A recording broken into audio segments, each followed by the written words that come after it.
a little underbar bag off Amazon, 14 quid. So I've got stuff to store, places to store, let me say. Right, we're back in Bridgnorth, and what I've wanted to do is I use OS Maps to create my off-road trail routes, and I've imported it as a track into my Garmin Zumo. Because the only thing with OS Maps is it doesn't navigate your direction. As soon as you turn, the map doesn't turn with the way you're heading, so sometimes you're heading down and it just gets a bit confusing. So I want to see if it works with the Zumo XT.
So far so good.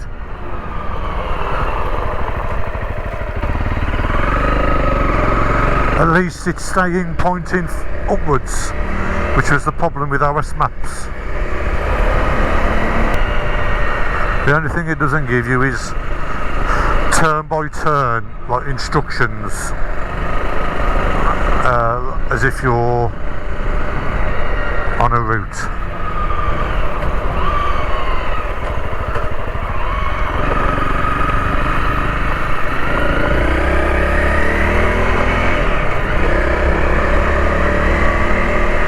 Looks like we've got a few 4x4s here.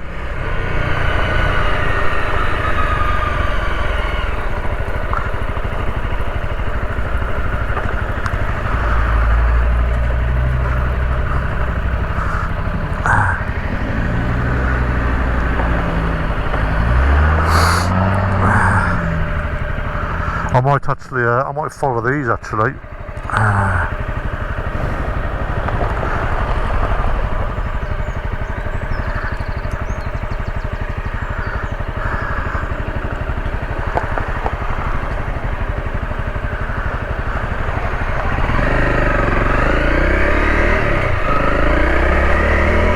Spin the back end up. Right, so it's saying, yep, down here.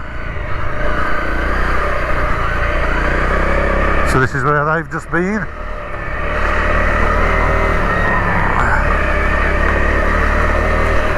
And I bet they're probably popping now to Quat Farm route. So I think I might turn around and follow them.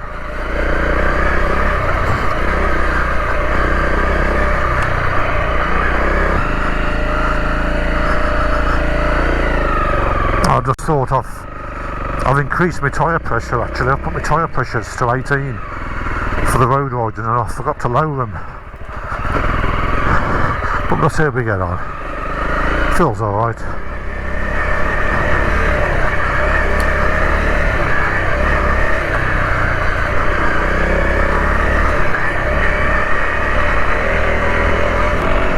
Well, the sat-nav works. The Garmin. It's easier to follow than OS Maps. I just have to do the planning in OS Maps because it's that what shows you where the byways are.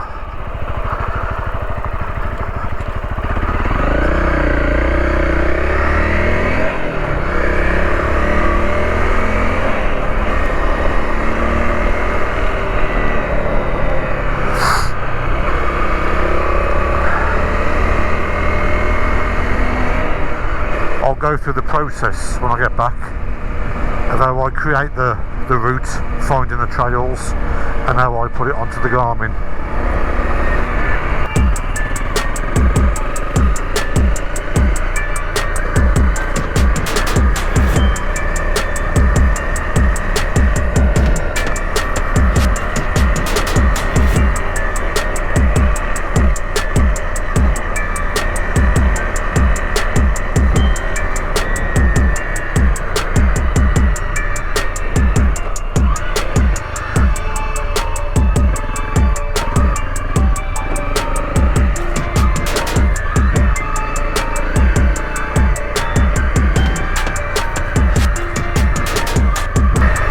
Oh yeah, the 4x4s are down here. I've caught them up.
Seems to be following fine on Garmin.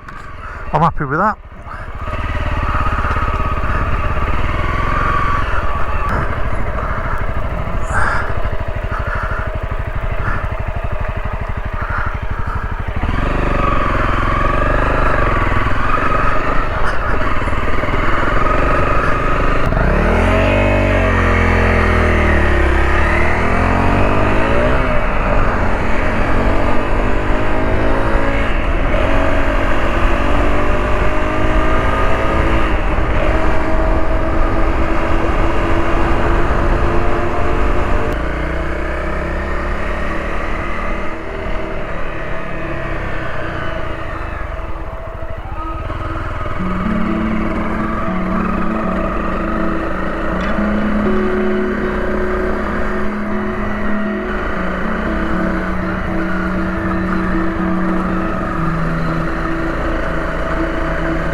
So the first process I follow is I will use OS maps on the desktop.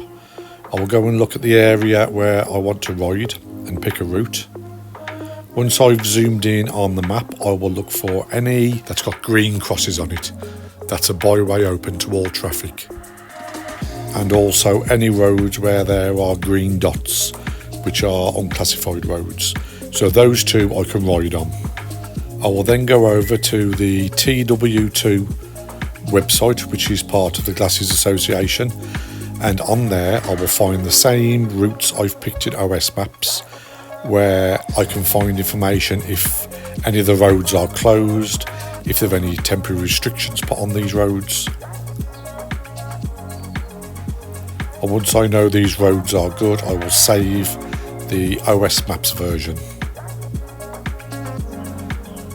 I then go on my phone and open the OS Maps app, and all the maps I've created on the desktop are automatically saved in my OS Maps account. So I will go into the saved maps, choose which map I want, and then I will export it as a GPX file. On my phone then I have the options where I want to export it to. So I've got the Garmin Zumo XT, and you also need the Garmin Drive app on your phone. So I export the GPX to the Garmin Drive app, which then pushes it to the Garmin SatNav itself. And I'll see then the file come through to the SatNav, which I will click OK to accept it. That file then is then saved in the Garmin. So if I go onto apps, click into tracks, I don't want to use routes, because if I turn this track into a route, Garmin won't accept any of the byways open to all traffics or the unclassified roads. What it will do, it will reroute me onto main roads, and that's where it fails. So I will leave it as a track, open the track, and then I can follow it, and the Garmin Zumo will follow it perfectly. It stays head-up display, so whichever direction you take, the map moves with you, where that's the downside to OS Maps. If you take a right turn, the map doesn't orientate to the direction you've taken. It still shows pointing north. So after a few turns, before you know it, the map is upside down. Where with the Garmin Zumo, using it as a track, it tracks it perfectly. It shows you the distance and the direction you're going. The only thing it won't show you as a track is turn-by-turn navigation. If you do go off the track, the Garmin Zumo won't reroute you because it's a track it's following. But what it will do, you'll get like a dashed line showing you you are off course. And that's how it works for me, and I found it works perfect. So that's how I plan my routes, using the trails. So there's a couple of platforms you have to use to get it right and to get it onto your device, but it works perfectly. And that's it for this video, so I'll see you on the next one.